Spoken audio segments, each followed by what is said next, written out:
Un appassionante omaggio alla storia della moda, un viaggio tra le forme dello stile, un percorso che accosta con dei tratti distintivi comuni le diverse epoche dell'isola. Nella sezione costumi di Pitti Immagine 2009, la Sardegna veste la moda è il nome dell'esposizione promossa dalla Presidenza della Giunta regionale, curata da Bonizza Giordani Aragno e preparata dalla sezione eventi della Carlo Delfino Editore. Il costume tradizionale sardo lascia il posto alle rivisitazioni degli stilisti emergenti di fama internazionale che hanno attinto a piene mani ai disegni, alle plissettature dei merletti della più antica memoria isolana. Aver unito qui tanti stilisti significa in qualche modo aver unito le varie competenze, le varie personalità, le varie attitudini, le varie culture, che sono quasi tutti di origine sarda, però è che averli qui tutti assieme è veramente un colpo di mano, un colpo grosso per noi ma anche per loro. La Sardegna veste la moda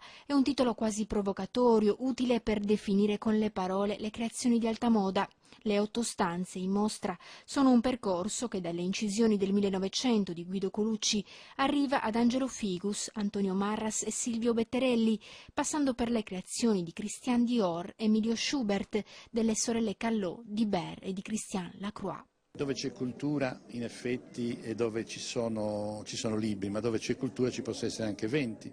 ci possono essere anche situazioni come queste dove si parte sempre da un'iniziativa editoriale, dove si può benissimo accostare la cultura, l'evento, alla moda, perché no, come alla pittura, come all'arte.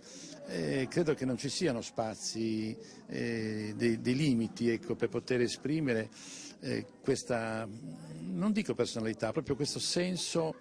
del servire anche in termini proprio di opportunità per gli altri.